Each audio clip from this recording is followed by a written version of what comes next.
Os personagens estão sendo representados ali, os grupos sociais representados, os debates que emergem. Você tem a Miss Marvel hoje, que é muçulmana, que traz uma representação nova de um grupo que sofre com preconceito, por exemplo.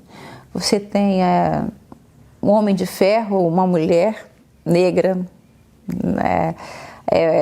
Você vai ter personagens que vão representar grupos que antes eram grupos excluídos. Você vai ter personagens gays, você vai ter casamento gay nos quadrinhos. Então, os quadrinhos hoje, eles estão vivendo um momento em que, se não houver diversidade de representações, todos os grupos estão sendo representados ali. Porque, apesar de nós estarmos também vivendo um momento reacionário na sociedade global, não há mais como negar a existência da diversidade, a necessidade de se representar a diversidade. Os quadrinhos são um exemplo disso. Porque, aliás, eu penso que a reação conservadora que nós temos hoje com relação às minorias é justamente porque nós passamos a reconhecer a existência delas. Enquanto elas estavam silenciadas, e elas eram ignoradas. Assim que elas ganharam espaço e representatividade, elas passaram a incomodar. E os quadrinhos, nesse sentido, têm um papel muito grande, principalmente por causa da produção independente. A produção independente tem forçado essa mudança. Porque antes das grandes editoras, por exemplo, introduzirem personagens,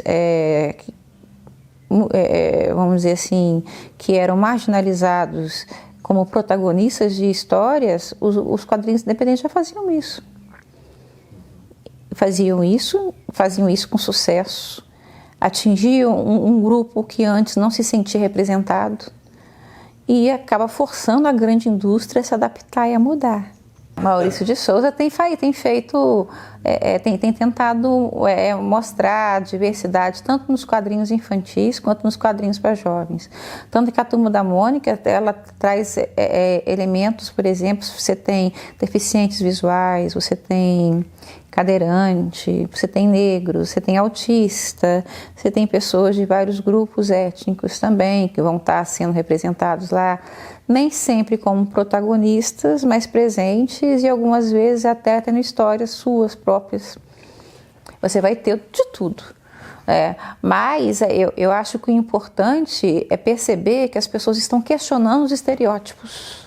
Porque quando o estereótipo é aceito, se não é questionado, aí é o problema.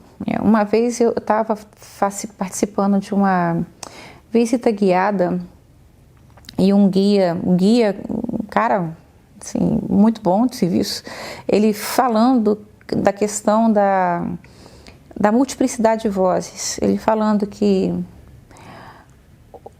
quando as pessoas questionam e discordam entre si, que é sadio, mas quando todos falam a mesma coisa e concordam com a mesma coisa, aí é um problema.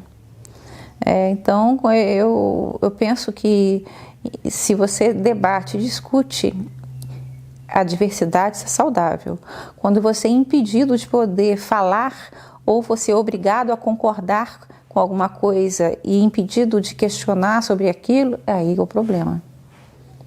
Então, se você tem estereótipos e eles são questionados, isso é bom.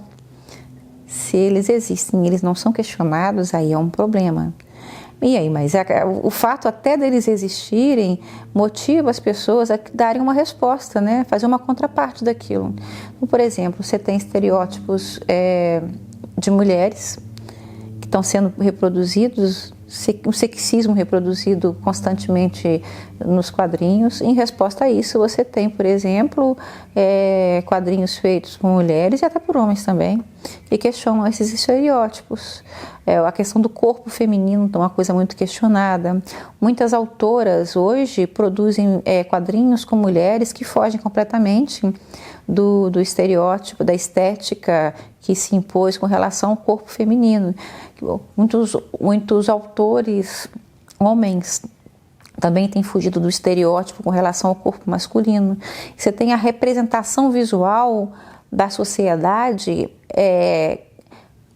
cada vez mais aproximada da realidade mesmo, né? Você tem pessoas baixas, altas, gordas, magras, nariguda, quase sem nariz. Então, a estética vem mudando.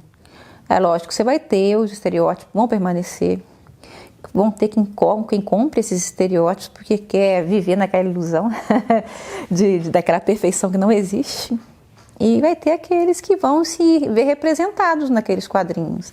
Aquela pessoa mais gordinha que se simpatiza com uma personagem mais gordinha.